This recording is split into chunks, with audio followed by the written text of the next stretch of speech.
Ma'am, you need to stop the presentation. We're losing her. The psychologist's voice was a blade of ice in CEO Eleanor Reyes's ear. She froze at the podium, the teleprompter's words blurring into meaningless shapes. Below her, in the front row of the hushed auditorium, her 9-year-old daughter, Kaylin, had just shattered her high-tech communication tablet. The device, her only voice for the past year, had slipped from her hands and hit the marble floor with a sickening crack. The sound of the impact was lost in the raw, piercing shriek that followed, a sound of pure terror that ripped through the library's hallowed silence. The applause for Eleonora's multi-million-dollar donation died instantly, replaced by a wave of shocked gasps and murmurs.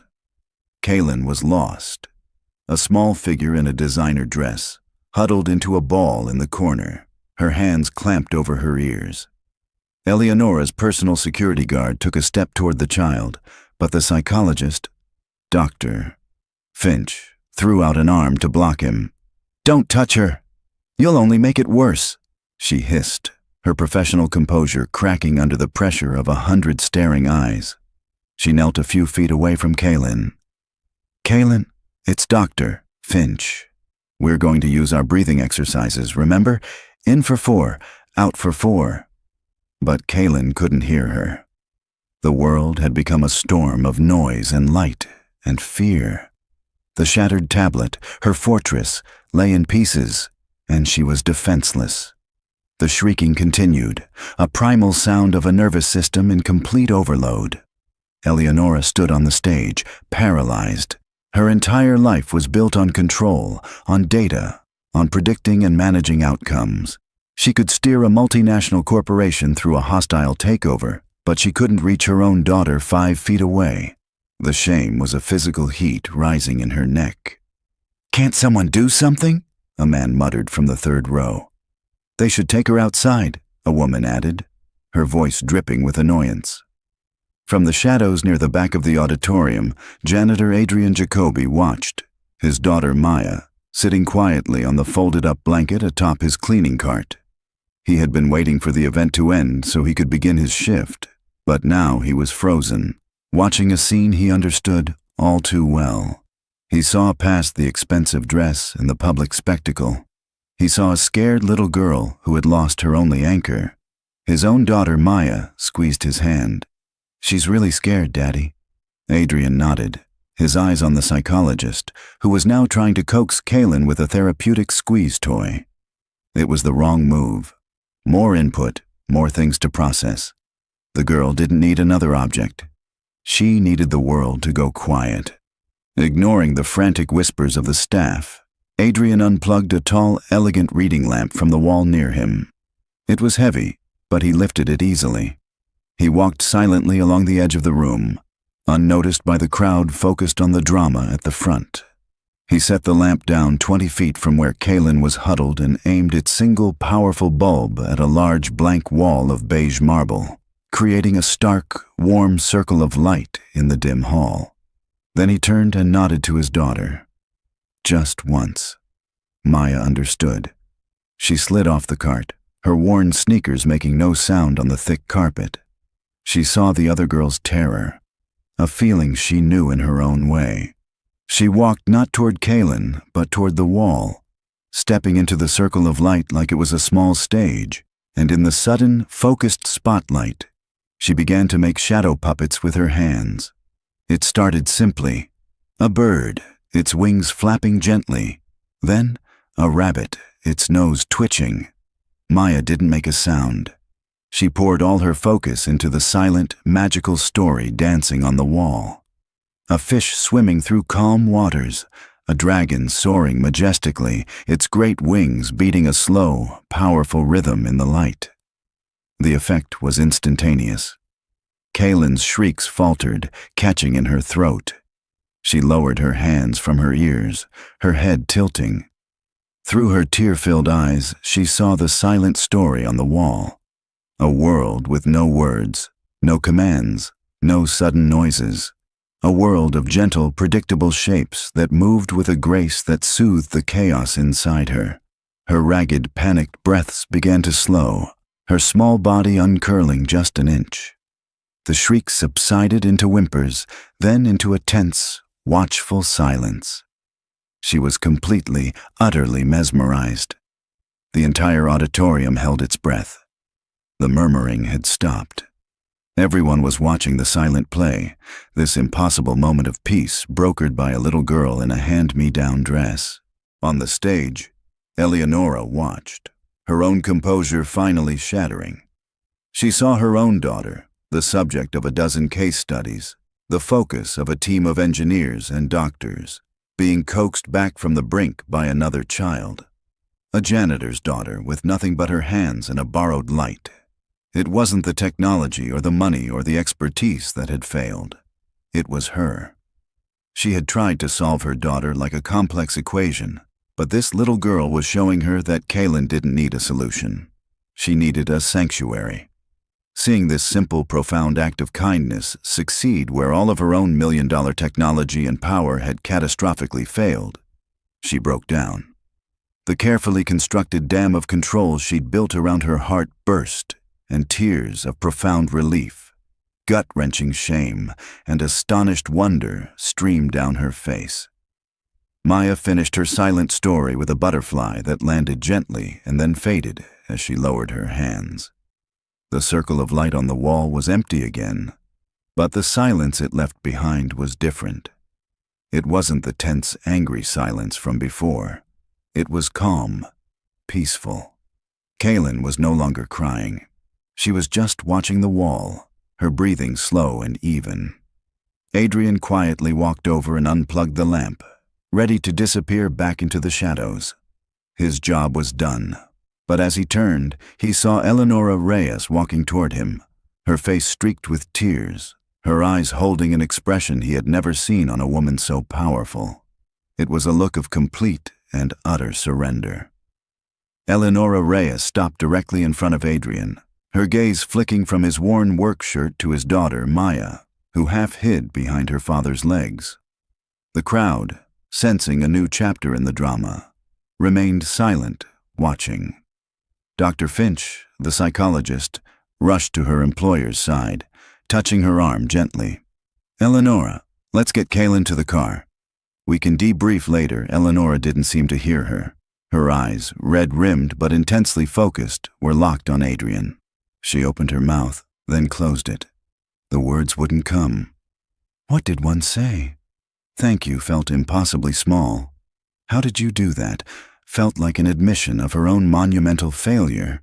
She defaulted to the only language she truly trusted, the language of transactions. She reached into her tailored blazer and pulled out a checkbook and a pen.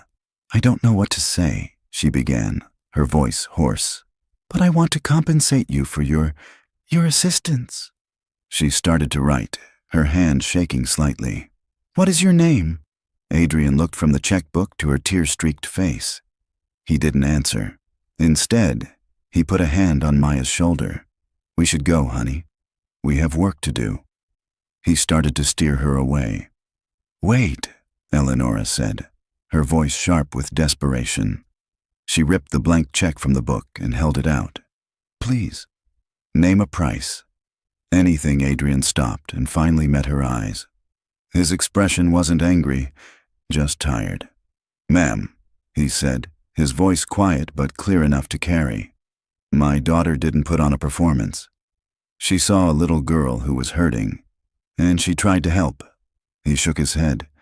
"You don't get a reward for that." The words hung in the air, a quiet rebuke that hit Eleonora harder than any shout could have. She lowered the check, her hand falling to her side as if it suddenly weighed 1,000 pounds. At that moment, a man with sharp features and a perfectly tailored suit stepped forward from Eleonora's entourage. His eyes, cold and assessing, swept over Adrian and Maya with disdain. "Eleonora, this is absurd," he said in a low, cutting voice. "The situation is handled. Let security escort these people out so we can manage the press." This was Sterling Shaw, the lead programmer behind Kaylin's shattered tablet and the architect of Eleonora's data-driven world. But before Eleonora could respond, A small movement near the front of the room caught everyone's attention.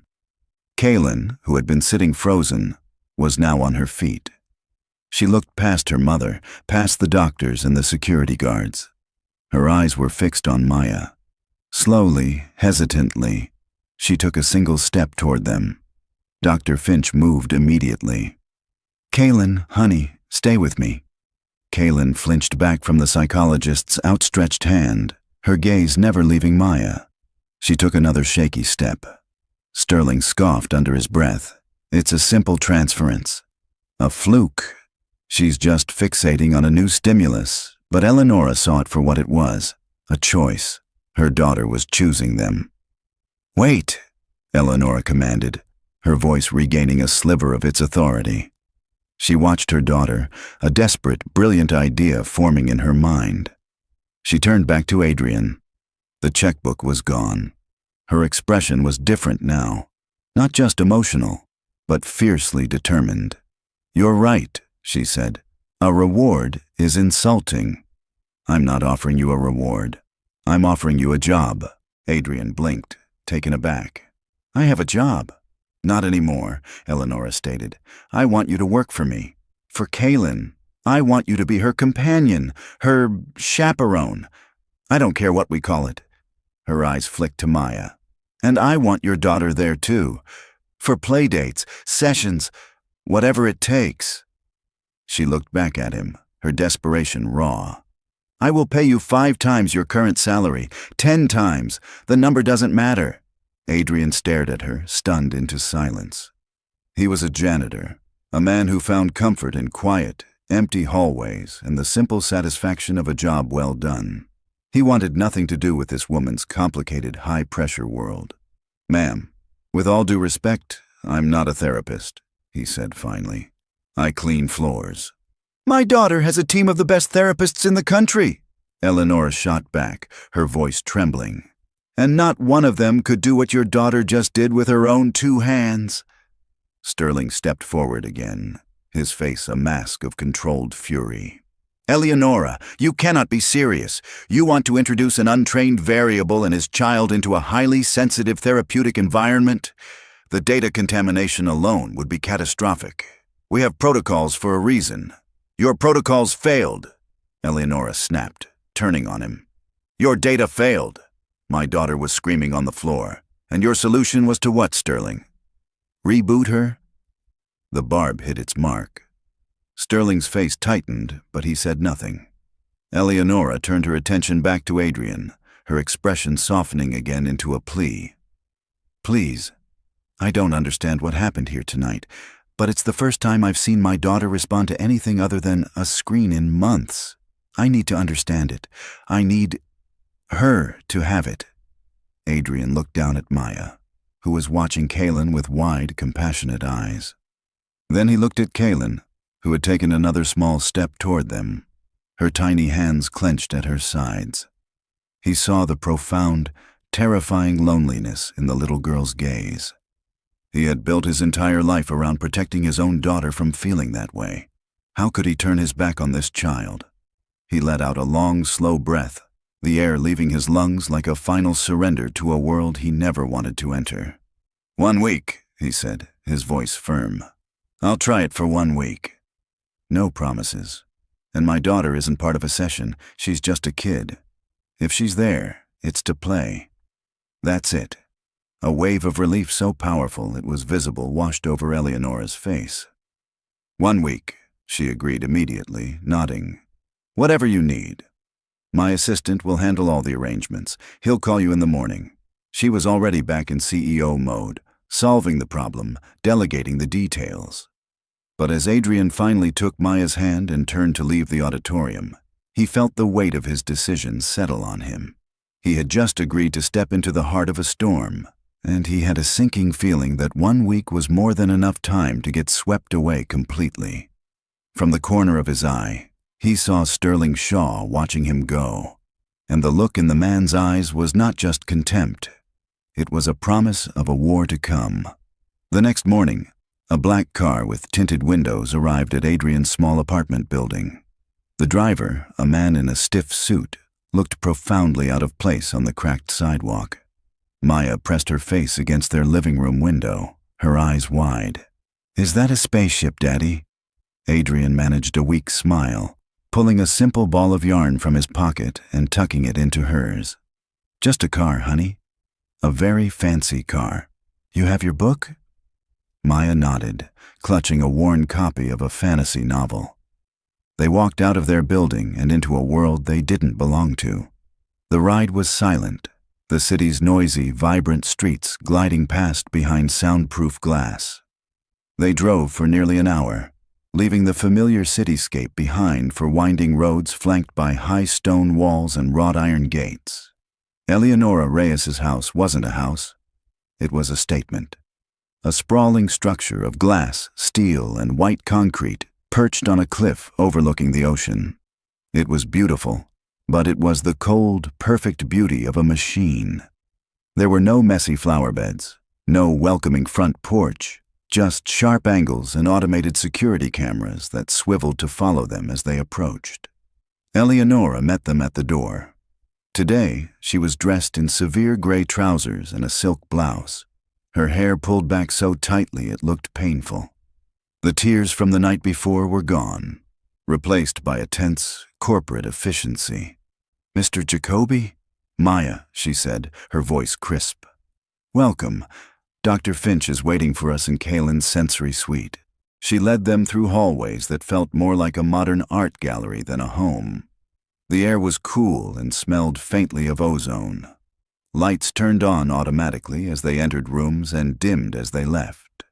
There were no family photos on the walls, no clutter, no life. Just art, technology, and a profound, echoing silence. Kaylin's sensory suite was at the end of a long white corridor. It was a large room with padded walls and a floor-to-ceiling window showing the churning gray ocean. One wall was a massive interactive screen displaying a serene forest.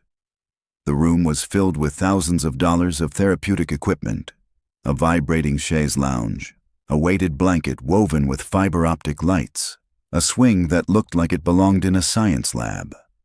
Kaylin was sitting in the middle of the floor, staring at the screen.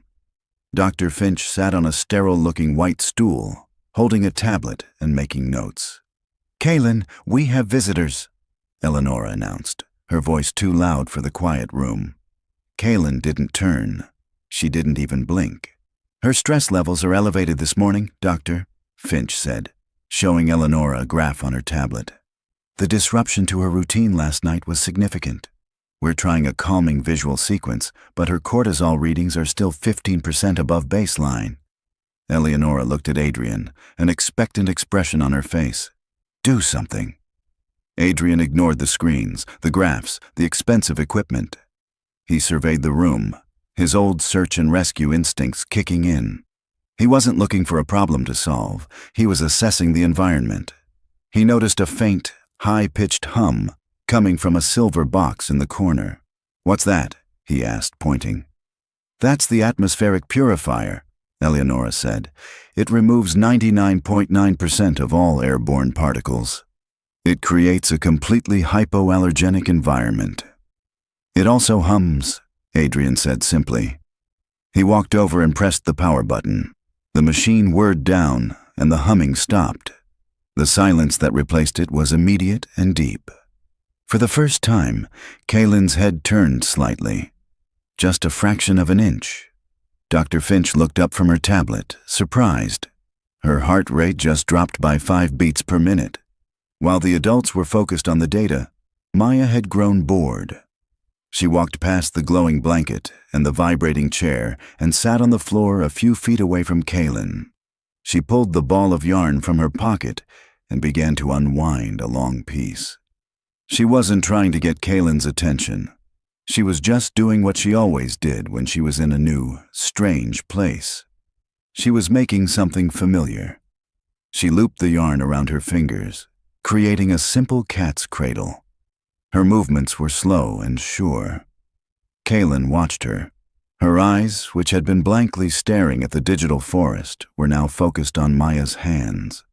She watched the yarn weave in and out, a simple, predictable pattern in a world that felt chaotic. Maya, sensing she had an audience, held up the finished cradle. She didn't speak. She just offered it. Slowly, as if moving through water, Kaylin crawled forward. She reached out a small, trembling hand and gently touched the yarn. Her finger traced one of the lines. Eleonora covered her mouth with her hand, her breath catching in her throat. Dr. Finch was furiously tapping notes into her tablet. Just then, a sleek, wall-mounted screen flickered to life. Sterling Shaw's face appeared, his expression a mixture of irritation and condescension. "Eleonora, I've been trying to reach you," he said, his voice tinny from the speaker. "I'm running a diagnostic on Kaylin's biomonitor and the data feed is unstable. What's going on in there? My screen shows a significant environmental variable has been introduced." His eyes narrowed as he saw Adrian and Maya in the background. "What are they doing there?" "We're conducting the session, Sterling," Eleonora said, her voice tight. "A session?" Sterling's laugh was dry and humorless. "It looks like a knitting circle." "Eleonora, we have to be scientific about this. What you're seeing is anecdotal. It's not measurable, it's not repeatable. You're compromising years of carefully collected data for a magic trick." Eleonora's face hardened. She was a scientist, a CEO. His words resonated with the part of her that believed in numbers, in proof, in controllable outcomes. She looked at the scene on the floor. Kaylin had now taken a piece of the yarn from Maya and was slowly, clumsily trying to wrap it around her own fingers. It was a tiny, immeasurable miracle. But Sterling was right. How could she prove it? How could she scale it? "I'll call you back, Sterling," she said, and terminated the call, cutting off his protest. She turned back to the children on the floor. Kaylin, frustrated with her own attempts, looked up at Maya. She didn't make a sound, but her expression was a clear question. "Help me." Maya leaned over and gently guided Kaylin's fingers, showing her the pattern again. A silent lesson passed from one child to another. Adrian met Eleonora's gaze across the room. He could see the war in her eyes, the battle between what her data was telling her and what her heart was seeing. He hadn't done anything, not really. He had just turned off a noisy machine and let his daughter be herself. And it was working. The question now, he realized, was whether Eleonora Reyes could accept a solution that couldn't be graphed. The week that followed was a series of tiny, quiet revolutions. Adrian and Maya arrived each morning, and the cold, silent house would fill with a different kind of energy. There were no more graphs, no more scheduled therapeutic sequences. Adrian's approach was one of simple presence. He and Maya would spend time in the garden with Kaylin. They wouldn't ask her to name the plants or describe how she felt. Instead, Adrian showed her how to feel the texture of a fuzzy leaf, how to smell the damp earth after watering. Maya made daisy chains, leaving one on the bench for Kaylin to find. One afternoon, Kaylin picked it up. They drew on the floor of the sunroom with thick sticks of charcoal. Maya drew her sprawling fantasy worlds of dragons and castles. Adrian drew simple, calming spirals. Kaylin, after 2 days of just watching, picked up a piece of charcoal and drew a single, shaky line. It was a start. Eleonora watched everything from a distance, usually from the doorway or through the room's security feed on her office computer. Every instinct in her body screamed for metrics, for progress reports. But she had promised Adrian 1 week, and she was holding herself to it. Dr. Finch's daily reports were a confusing mixture of objective and subjective data. Subject K demonstrated a 30% increase in unprompted environmental engagement. One entry would read, followed by, "Subject K almost smiled today when Maya's charcoal stick broke." The person most interested in the data, however, was Sterling Shaw. He called Eleonora every evening. "Any quantifiable results yet?" he'd ask, his voice dripping with skepticism. "She's calmer," Eleonora would reply, her voice clipped. "Calmer isn't a data point, Eleonora. Is her vocabulary re-emerging? Are her sleep patterns regulating? We need to see empirical evidence, or this is just an exercise in wishful thinking. On the last day of the trial week, Sterling arrived at the house unannounced. He found Eleonora in the kitchen, watching as Adrian, Maya, and Kaylin sat on the back lawn. They weren't doing anything, just sitting. Maya was pointing at clouds, and Adrian was telling a quiet story about what shapes he could see. Kaylin was listening. Her body relaxed in a way Eleonora hadn't seen in over a year. "I need to show you something," Sterling said, his tone urgent. He didn't wait for an answer, just set his tablet down on the cold marble island and swiped to a complex-looking dashboard of charts and graphs. "I've been running a deep analysis of Kaylin's biomonitor feed from the past week. This is what you're not seeing." He pointed to a jagged red line that spiked dramatically at regular intervals. "This is her cortisol level, her primary stress hormone. And look at the timestamps. The spikes correspond precisely to the moments she is in close proximity to him." He tapped Adrian's image from a security feed thumbnail. Eleonora stared at the screen, her blood turning to ice. That's not possible. I've seen her. She's been relaxed, engaged." "Exactly," Sterling said, his voice taking on a tone of grave concern. "On the surface, she's masking. It's a common trauma response.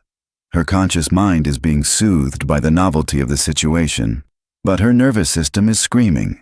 She's forming a dangerously codependent attachment, and it's putting her body into a constant state of high alert. Look at this." He swiped to another screen. "Heart rate variability. It's a mess. She's in a sustained state of fight or flight." He leaned in, his voice dropping to a conspiratorial whisper. "He isn't healing her, Eleonora. He's a walking trigger. Her body is treating him like a threat she's trying to appease. The data doesn't lie. That was the line that broke her. The data doesn't lie. It was the creed she had built her life and her empire on. Her own eyes could be deceived by hope, but the numbers were pure. The fear that she was unknowingly harming her daughter, that this week of apparent progress was actually a week of hidden trauma, was a suffocating wave." She looked out the window at her daughter, who was now tracing a pattern on the back of Maya's hand. It looked like peace. The tablet in front of her said it was poison. She had to choose. She chose the data. An hour later, she asked Adrian to meet her in the formal living room. It was the first time she'd asked him into the main part of the house. The room was perfect and untouched, a museum of wealth with white sofas and a grand piano no one ever played. "The week is up," she said, her voice devoid of all emotion. She couldn't look him in the eye. Adrian nodded. "It is. I've reviewed the results," she continued, the word catching in her throat. "And while there have been some interesting anecdotal moments, the underlying data indicates that this arrangement is not beneficial for Kaylin's recovery. In fact, it seems to be causing a significant degree of physiological distress." Adrian's brow furrowed. "Distress? I don't understand. She's been opening up. She drew with us yesterday." "The metrics are conclusive," Eleonora said, reciting the line Sterling had fed her. "Her cortisol levels are dangerously elevated in your presence. I can't ignore that. I won't risk my daughter's health on a feeling." He finally understood. He wasn't being judged on what he'd accomplished. He was being judged against a machine, and he had lost. "So that's it?" he asked, disbelief clear in his voice. "Your services are no longer required," she said, the corporate phrase a shield against the sudden, terrible guilt that was clawing at her. "My assistant will have a check for you, for the full month, for your time and discretion." Adrian just stared at her. He wasn't thinking about the money. He was thinking about the little girl who had traced a pattern on his daughter's hand just an hour ago. "What about Kaylin?" "Dr. Finch and I will resume her standard, data-driven therapy protocols immediately," Eleonora said. "It was a mistake to deviate from them." There was nothing left to say. Adrian found Maya in the garden and told her it was time to go home. The confusion and sadness on his daughter's face were a mirror of his own. He didn't say goodbye to Kaylin. Eleonora had insisted it would be too disruptive. As the black car pulled away from the glass and steel fortress, Adrian looked back just once. In the floor-to-ceiling window of the sensory suite, he could see a small figure standing there. Kaylin. She had watched them leave. And as the car rounded the bend, she did something he'd never seen her do. She lifted her hand and pressed it flat against the glass, a silent, desperate plea. Then, her small body crumpled to the floor, and he knew, with a certainty that chilled him to the bone, that the data was wrong. The silence that descended on the house was heavier and more complete than any that had come before. It was the silence of a vacuum. Kaylin didn't just regress. She vanished. She retreated to a place so deep inside herself that no one could reach her. She refused to eat. She wouldn't leave her bed. Her eyes were open but vacant, staring at a world she was no longer a part of. The high-tech sensory room, once a place of tentative progress, became a monument to failure. The interactive screen stayed dark. The fiber-optic blanket lay folded and lifeless. Dr. Finch's sessions were exercises in futility. She would speak in calm, therapeutic tones to a girl who might as well have been made of stone. Eleonora watched the biomonitor feed obsessively.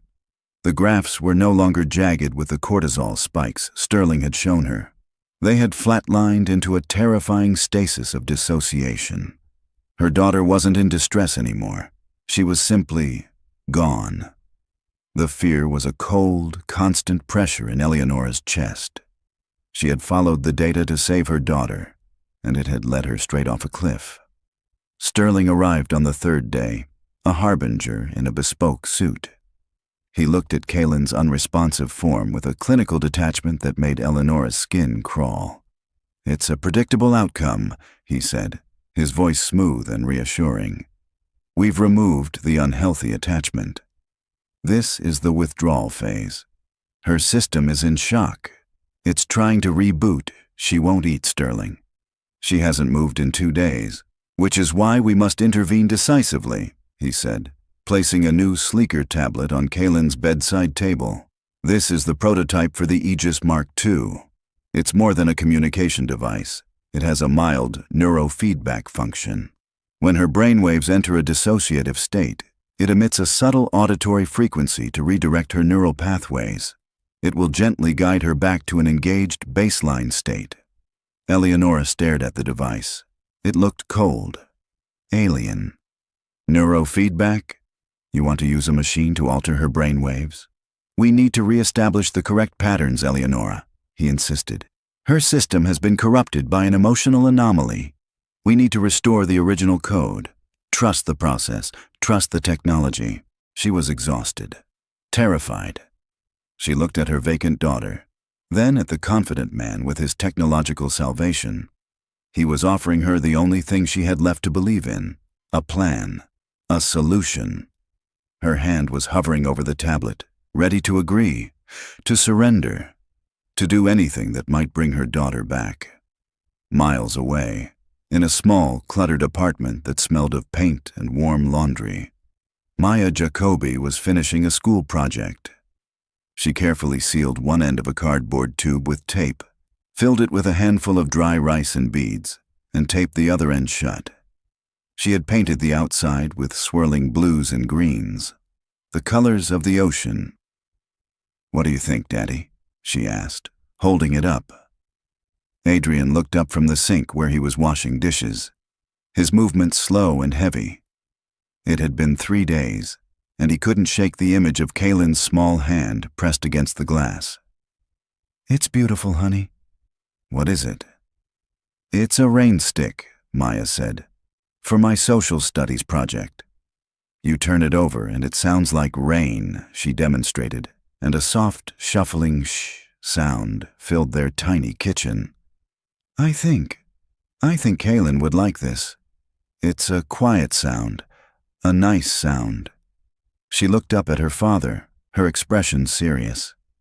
"Can we give it to her?" Adrian's heart ached. "I don't think we're allowed to see her anymore, sweetie." "But she needs it," Maya said, with the simple, unshakable certainty of a child. "It will help her feel better." Adrian looked at the simple handmade toy. It was an object of pure, uncomplicated kindness. He couldn't go back to that house, but he couldn't deny his daughter's wish either. The next day, he packed the rain stick in a small, plain brown box. Inside, on a small white card, he wrote 4 simple words. "For the quiet storms." He didn't sign it. He took it to a local courier service and sent it to Kaylin Reyes, with no expectation that it would ever find its way past the fortress walls. The package arrived at the Reyes estate that afternoon. A household staff member, trained to scan and vet all incoming items, brought it to Eleonora. "Ma'am, this arrived for your daughter." It cleared the security scan, but it's from an unlisted sender. Eleonora glanced at the plain brown box with annoyance. Another sympathy gift from some business acquaintance, most likely. She was about to tell the staff member to discard it when Kaylin, lying listlessly in a chaise lounge by the window, made a small sound. A tiny, questioning whimper. Her eyes were fixed on the box. For the first time in days, a flicker of something. "Give it to me," Eleonora said. She opened the box and pulled out the painted cardboard tube. It was crude, childish, meaningless. She was about to set it aside when Kaylin's hand twitched, her fingers reaching. On a desperate whim, Eleonora placed the rain stick in her daughter's hand. Kaylin's fingers closed around it. For a long moment, she just held it. Then, she slowly, deliberately, turned it over. The soft, shuffling sound of a gentle rain filled the sterile room. "Shh." Kaylin turned it over again, and again. Her breathing, which had been shallow and erratic, began to deepen, to even out, matching the rhythm of the falling beads. Eleonora was watching this small miracle, her phone lying forgotten in her lap. Kaylin's live biomonitor feed still open on the screen. Her eyes drifted down to it, and she froze. The jagged red line of Kaylin's cortisol graph, which had been in a state of alarmingly high stasis, was plummeting. The frantic scribble of her heart rate variability was smoothing out into a calm, rolling wave. The screen was painting a picture of profound, instantaneous peace. The data from this simple, handmade toy was a direct, irrefutable contradiction to everything Sterling had shown her. She remembered his graph, the one that supposedly showed Adrian's presence causing hidden stress. It looked nothing like this. This was calm, this was regulation, this was real. Her mind raced. The data doesn't lie. The data doesn't lie. But what if it was being used to tell one? She stared at the screen, then at the painted rain stick in her daughter's hands. Kaylin's eyes finally closed in what looked like peaceful sleep. The two realities were impossible to reconcile. The data on the screen right now was true, which meant the data Sterling had shown her. The terrible truth crashed down on her with the force of a physical blow. He had faked it. Sterling had manipulated the data. He had lied. He had used her love for her daughter, her faith in logic, against her. He had made her push away the only person who had ever truly reached her child. The silence of the room was broken by a sharp gasp as Eleonora Reyes finally, truly understood the nature of the monster she had let into her house. The rage that filled Eleonora was a cold, clean fire. It burned away the grief and the guilt, leaving behind a diamond-hard clarity. She gently took the rain stick from her sleeping daughter's hand, placed it on the pillow beside her, and walked out of the room. She moved with a purpose she hadn't felt in months. She went to her home office, a minimalist space of glass and chrome, and sealed the door, the magnetic lock hissing shut. She sat at her terminal, the command center of her empire, and brought up the access logs for the Aegis biomonitoring system. As CEO, she had absolute administrative authority, a level of access even Sterling couldn't override or track. Her fingers flew across the holographic keyboard. She wasn't looking at Sterling's beautifully designed dashboards anymore. She was diving deep into the raw data streams, the pure, uninterpolated code from the server logs. She pulled up the raw feed from the past 10 days, and set it alongside the report Sterling had given her. The fraud wasn't even subtle. It was arrogant. She could see it instantly. Sterling hadn't hacked the feed. He had simply cherry-picked his evidence. He had taken normal, momentary fluctuations in Kaylin's heart rate, the kind that happened when a door opened or the temperature shifted, and presented them as sustained cortisol spikes. He had relabeled data columns, swapped timestamps, and built a terrifying narrative out of mundane, meaningless noise. He had treated her like an investor, not a mother, dazzling her with a convincing presentation while hiding the fatal flaws in the prospectus. Then she found the real data. The unaltered logs from the week Adrian and Maya were there. It was all there, in clean, beautiful code. A steady, day-by-day decline in every single stress marker. A marked improvement in sleep cycle regulation. A significant drop in autonomic nervous system arousal. The data didn't just suggest Adrian was helping.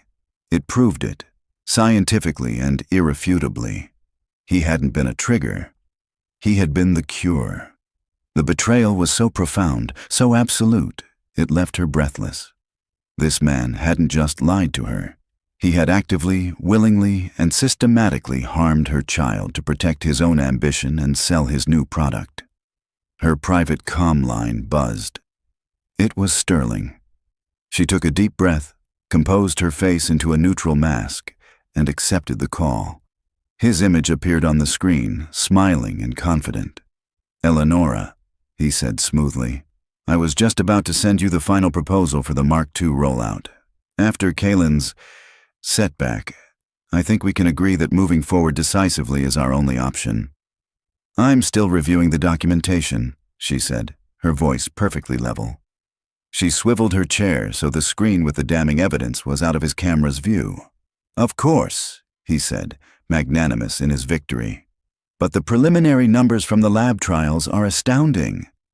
We're seeing a 60% reduction in dissociative episodes in our test subjects. It's the breakthrough we've been waiting for. The subjects," she said, her voice dangerously quiet. "What is their state after the neurofeedback is applied? Are they engaged? Happy?" Sterling hesitated for a fraction of a second. "They are compliant. Regulated. The goal is to correct the aberrant behavior, to restore normal function. Happiness is a subjective metric, Eleonora. Let's stick to the science, I will," she thought, a cold fury rising within her. "And I will burn you to the ground with it." "Send me the proposal," she said. "I'll look at it tonight." "Excellent," he beamed. "Oh, and one more thing. The Future of AI in Healthcare conference is tomorrow. I've been chosen to give the keynote. I plan to announce the Aegis Mark II as our new flagship. It would be a powerful message if you were there, on stage with me, to endorse it." The arrogance was stunning. He was offering her a front-row seat to his triumph, a triumph built on the suffering of her own child. And in that moment, she saw her path forward. Not a quiet firing, not a private lawsuit, a public execution. "I'll be there," she said. "Wouldn't miss it for the world." After she cut the connection, she pulled up the employee file for Adrian Jacoby. His contact information was there, along with a note of his termination, authorized by her. She stared at his phone number for a long time, the weight of her mistake pressing down on her. Then she picked up her phone and dialed. He answered on the fourth ring. "Hello?" His voice was cautious. "Mr. Jacoby, Adrian. It's Eleonora Reyes. Silence." She could hear the faint sound of a child's laughter in the background. "Maya. I know you have no reason to want to speak to me," she began, the apology sticking in her throat like sand. "But I need you to. I need to tell you that I was wrong." "Wrong about what?" he asked, his voice flat. There was no anger, just a deep, weary sadness. "About everything," she said, the words coming out in a rush. "The data. Kaylin's health, Sterling, my lead programmer. He lied. He faked the reports. He manipulated the data to make it look like you were harming her." She took a shaky breath. "The truth is the opposite. You were healing her, and I sent you away." She waited for him to yell, to accuse her. But he said nothing. "She's not doing well," Eleonora continued, her voice cracking. "She's completely shut down since you left. She's worse than she ever was." She paused, then made the admission that cost her more than any billion-dollar deal. "I was a fool.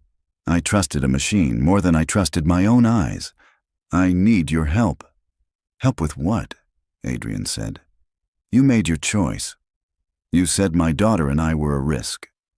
"I was wrong," she repeated, her voice a raw whisper. "I'm asking you to help me make it right. Not for me, for Kalen, and for every other child he would hurt with his machines." She quickly explained Sterling's plan to launch the neurofeedback device at the conference tomorrow. "He's going to present it as a miracle cure," she said, the cold fire returning to her voice. "And I'm going to be there. I'm going to show them the real data. I'm going to show them what he did. But I need you there with me. People need to see who he tried to erase from the story." Adrian was silent for a long time. She could picture him in his small apartment, a world away from her own, a man who had been offered money, then a job, then dismissal, all at the whim of a woman he barely knew. She had no right to ask him for anything. "What about Maya?"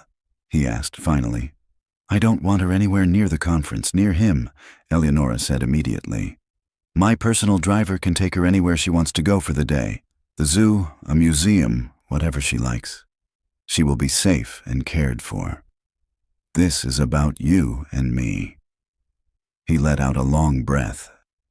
"Where do you want me to meet you?" The conference was a cathedral of technology. Held in the city's newest and largest convention center, the cavernous hall was filled with the low hum of servers and the glow of 1,000 screens. Tech journalists with headsets whispered into microphones, while investors in sharp suits moved through the crowd like sharks. The air smelled of money and ambition. Adrian felt like he had landed on another planet. He wore his best clothes, a pair of clean dark jeans and a simple collared gray shirt. But he might as well have been wearing his janitor's uniform.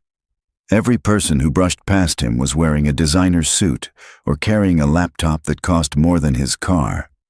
Eleonora, walking beside him, was in her element, but she was a different version of the woman he'd met. She was dressed in a severe black suit, a crimson blouse the color of blood underneath. Her face was calm, her movements precise. The vulnerability was gone, replaced by a cold, controlled fury that was more intimidating than any corporate bluster. They didn't speak as her security detail cleared a path to the green room. The room was a small oasis of quiet, with a screen showing a live feed of the bustling auditorium. Sterling was backstage, being fitted with a microphone, looking confident and energized. "Are you sure about this?" Adrian asked, his voice low. "There are other ways to handle this. You could ruin him quietly." Eleonora turned from the monitor, her eyes locking onto his. "Quietly is what he's counting on," she said, her voice like steel. "He hurt my daughter in the dark. I'm going to make sure he burns in the light." She looked at him, a flicker of something softer in her gaze. "Thank you for being here. You don't have to go out there with me if you don't want to." "I told you I would," he said simply. "I'm here." A stage manager knocked on the door. "5 minutes, Ms." Reyes Eleonora gave a single sharp nod. The show was about to begin. Sterling took the stage to a wave of thunderous applause. A spotlight followed him as he paced, his movements polished and charismatic. He was a master showman. "The human element," he began, his voice echoing through the massive hall, "is the single greatest variable of error in modern healthcare. It is prone to bias, to fatigue, to emotion." He clicked a remote, and a giant screen behind him lit up with futuristic graphics. "We seek to perfect the system, to create a world where care is not dependent on a doctor's mood or a parent's intuition, but on the pure, infallible truth of data." He spoke for 20 minutes, weaving a seductive vision of a world without medical uncertainty. He unveiled the Aegis Mark II to more applause, showing a slick marketing video of a smiling, regulated child interacting calmly with her environment. Then he brought up the charts. The same faked graphs he had shown Eleonora. "Our most challenging test case," he said, his voice filled with false modesty, "involved a subject with profound trauma-induced dissociative disorder. As you can see from the initial data, her stress markers were chaotic. But after just 3 weeks with the Mark II's neurofeedback protocol, we see a complete return to baseline. We didn't just manage the symptoms, we corrected the code." He smiled, basking in the glow of his own perceived brilliance. "And now, to share her vision of this incredible new future, please welcome the CEO of Reyes Analytics, the woman who made it all possible, Eleonora Reyes." The applause was deafening. Eleonora walked out from the wings, her heels clicking purposefully on the stage. But she didn't walk to the podium beside Sterling. She walked directly to him, took the presentation remote from his surprised hand, and turned to face the audience. The room quieted, sensing the shift in the script. Sterling's smile faltered. "Thank you, Sterling," Eleonora said, her voice amplified throughout the hall, steady and cold. "You are right about one thing. The data doesn't lie." She aimed the remote at the screen. With a click, Sterling's presentation vanished. It was replaced by a split screen. On the left was the polished, fraudulent report he had just presented. On the right was a raw, unfiltered feed of server code, the real data logs from Kalen's biomonitor. A confused murmur rippled through the audience of data scientists and engineers. "But data," Eleonora continued, her voice cutting through the noise, "can be used to tell a lie, a very convincing one." She used the remote's laser pointer, her hand perfectly steady. "On the left, you see Mr.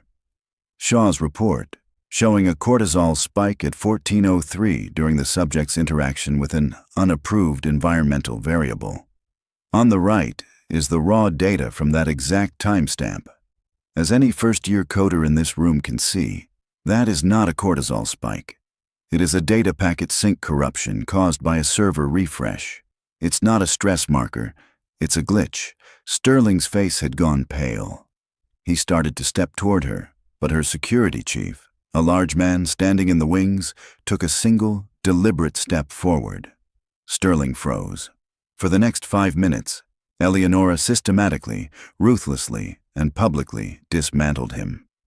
She showed the audience the real data from Adrian's week with Kalen, the steady decline in stress hormones, the regulated sleep patterns. She showed them the lines of code where Sterling had altered the timestamps, the logs where he had deleted entire datasets that contradicted his narrative. She didn't raise her voice. She didn't need to.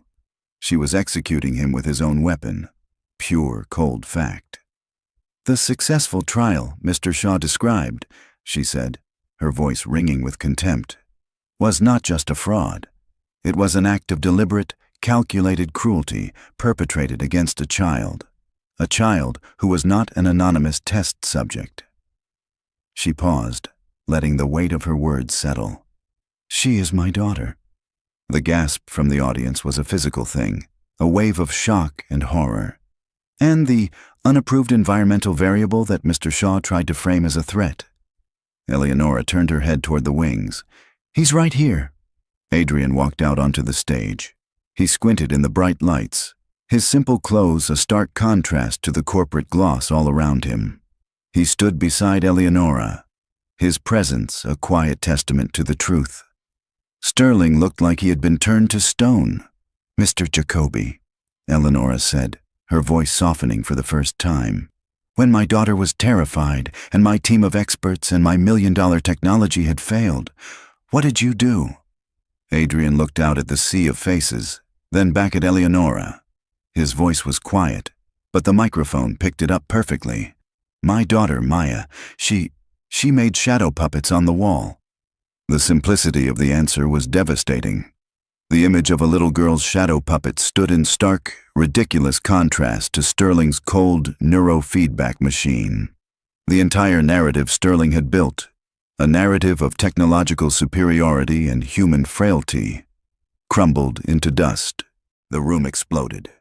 Reporters were on their feet, shouting questions. Investors were staring at Sterling with looks of pure fury.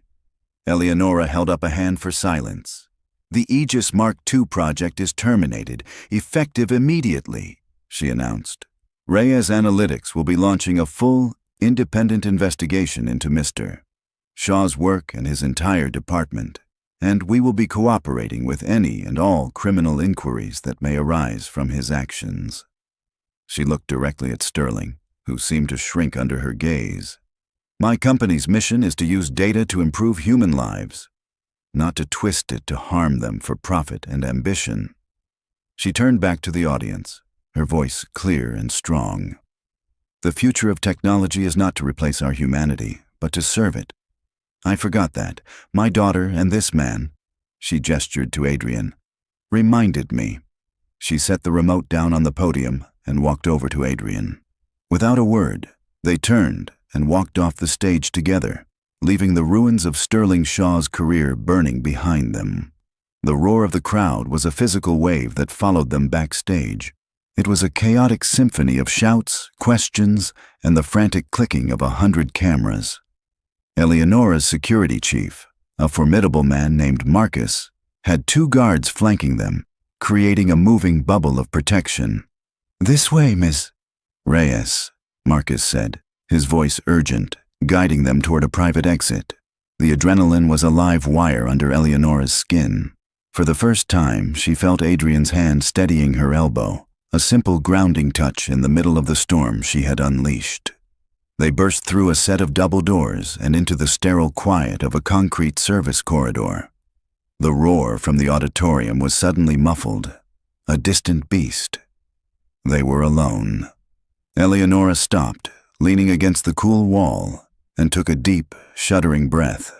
She looked at Adrian, his face unreadable in the harsh fluorescent light. "Thank you," she said, and the 2 words were filled with a universe of meaning. It wasn't just for coming today. It was for everything. For the lamp, for the yarn, for the rain stick. For showing her a truth she had refused to see. Adrian just nodded, his eyes searching hers. "You did the right thing." "I did the only thing," she corrected, a flicker of her old self returning. "He backed me into a corner. He threatened my child. I just chose the weapon he didn't expect." The doors at the end of the corridor opened, and they were blinded by a sea of flashing lights. The press had found their exit. Reporters surged forward, microphones and cameras thrust toward them like weapons.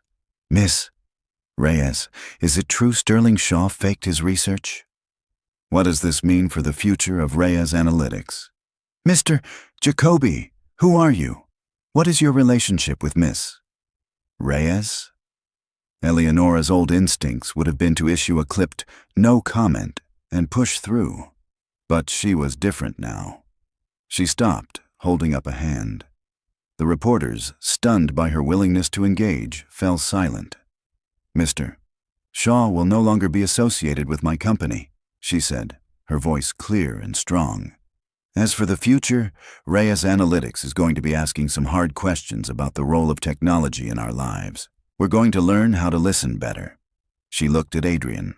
"This man is Adrian Jacoby. He's not an employee. He's not a consultant. He's the person who reminded me what's important. Now, if you'll excuse us, we have to go pick up our daughters." With that, she let Marcus clear a path to the waiting black car, leaving the press scrambling in their wake. Inside the car, the silence was a welcome relief. The driver navigated them expertly through the city traffic. Their first stop was the city's Natural History Museum, where Maya had spent the day with one of Eleonora's most trusted personal assistants. They found her in the Hall of Gems and Minerals, her face pressed against the glass of a display case, staring in wonder at a giant amethyst geode. "Maya," Adrian said softly. She turned, her face breaking into a huge smile. "Daddy! Did you see the dinosaur bones? They're bigger than our whole apartment." She ran and threw her arms around his waist. Then she looked at Eleonora, her expression suddenly shy. "Hello, Miss Reyes." "Hello, Maya," Eleonora said.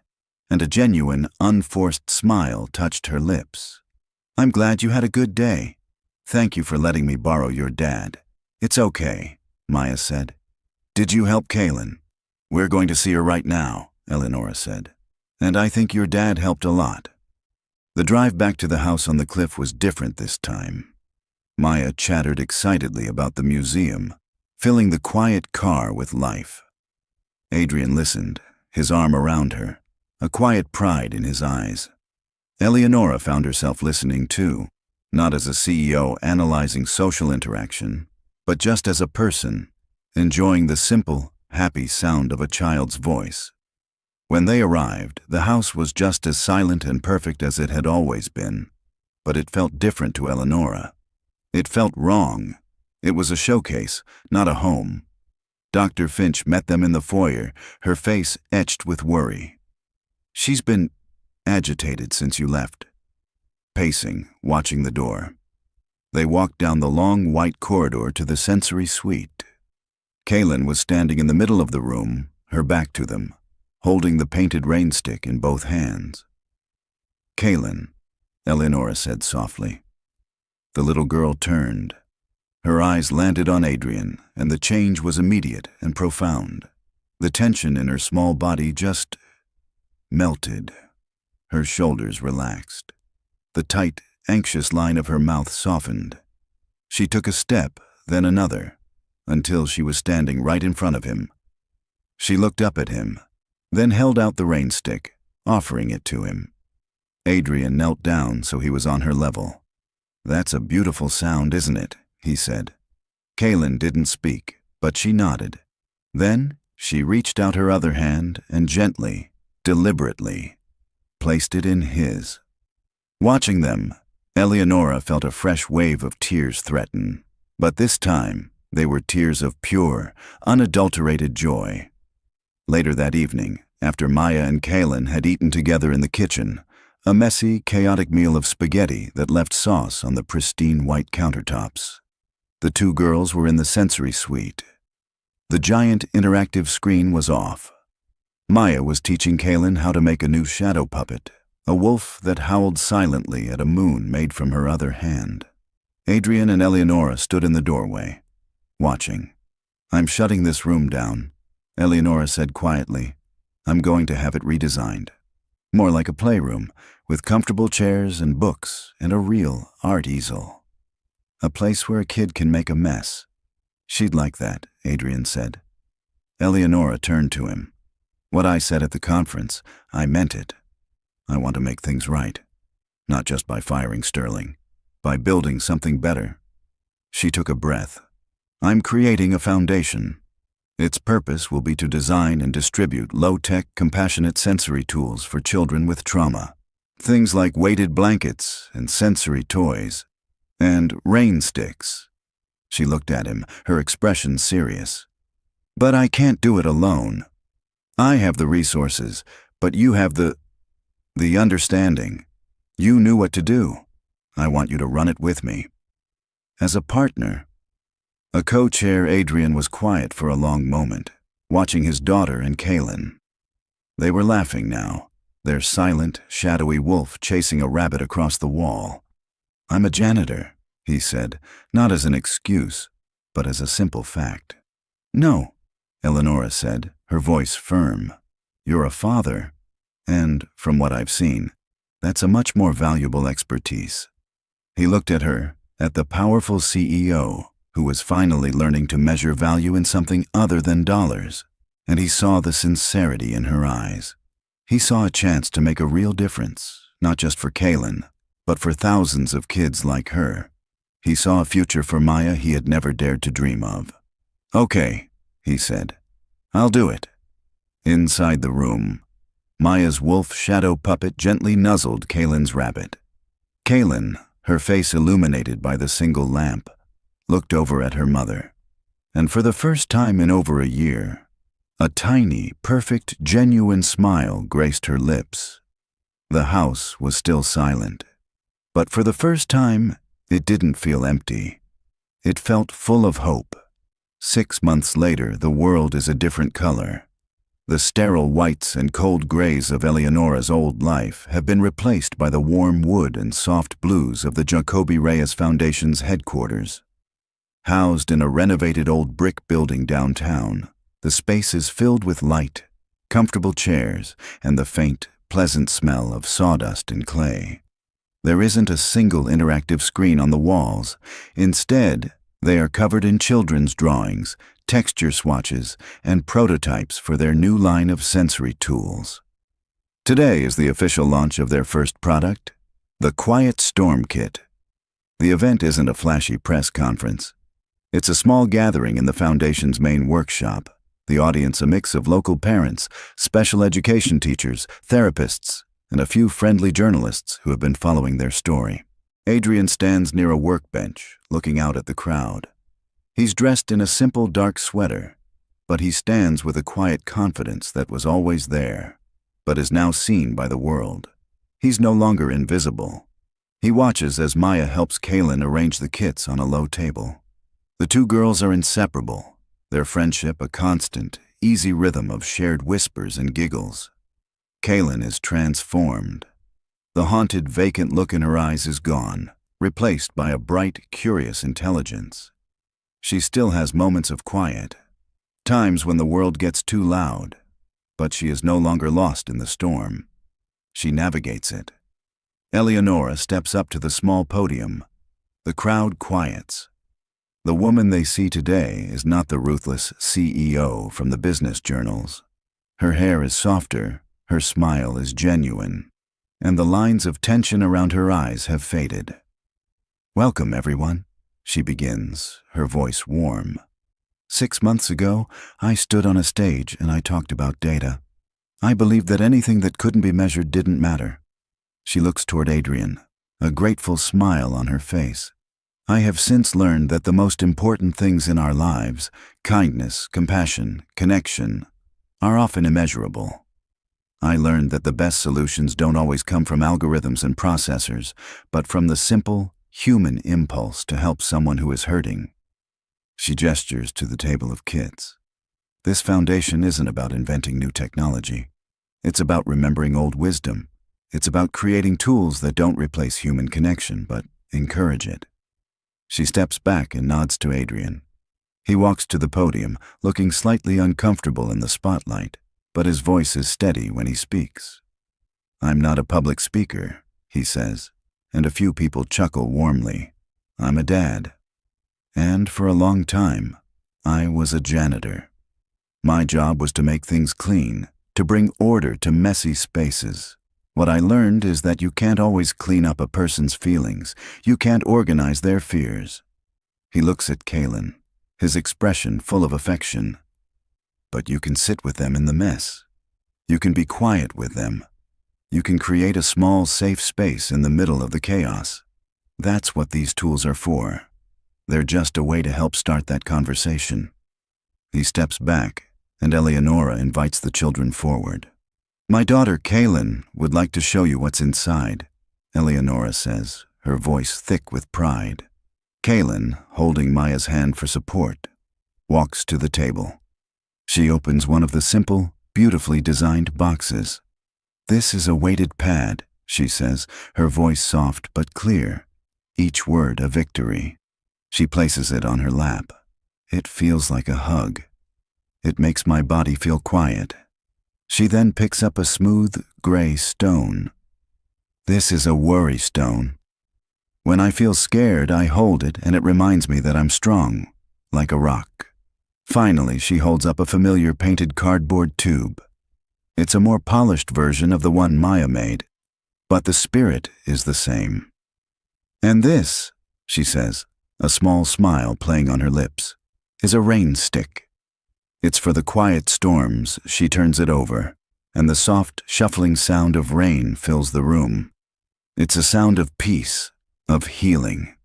And in that moment, no one in the room is thinking about data or metrics. They are simply sharing a moment of profound, simple humanity. Later that afternoon, the four of them walk through a nearby park as the sun begins to set, casting long golden shadows on the grass. Maya and Kaylin run ahead, chasing a kite that Adrian is expertly guiding into the autumn wind. The kite is a brilliant blue, a soaring, joyful shape against the deepening orange sky. Eleonora walks beside Adrian, her hands in the pockets of her coat. The frantic energy that used to propel her through life is gone, replaced by a calm, steady presence. "I saw the morning news," Adrian says, his eyes on the kite. "The story about our foundation. They said 3 other tech companies have announced they're creating humane design divisions. You started a ripple effect." "We started it," Eleanor corrects him gently. "Or maybe Maya did, with a shadow puppet."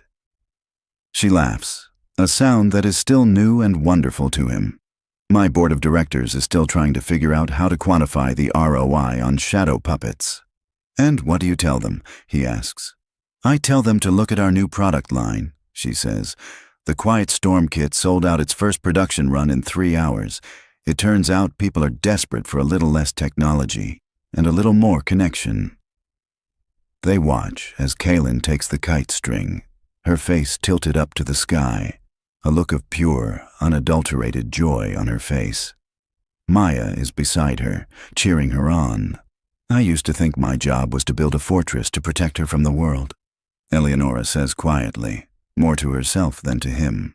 "I never realized my job was just to open the door and walk through it with her." Adrian smiles, finally reeling the kite back in as the sky fades to dusk. "You just needed someone to show you where the door was." She stops walking and turns to him. "It was you, Adrian. You and Maya. You didn't just help my daughter. You saved me from the life I had built." He looks at her, at this brilliant, powerful woman who had learned the strength in surrender, and he sees not a CEO or a client, but a partner, a friend, the co-chair of his foundation, the other half of his strange, beautiful, unexpected new family. "We saved each other," he says. The girls run back to them, their faces flushed and happy. Kaylin takes her mother's hand, and Maya takes her father's, and the 4 of them walk out of the park together, 4 mismatched people who had found in each other the one thing that no amount of money could buy, and no amount of data could ever measure: a place to belong. If this story reminded you that the simplest acts of kindness can create the biggest waves of change, let us know in the comments below. Where are you watching from today? We love seeing how far these stories travel. Your shares and subscriptions help us to keep creating content that celebrates the quiet heroes and the profound, everyday moments that connect us all. Thank you for being a part of our community. Until the next story, remember to be kind, be present, and always, always listen for the quiet storms.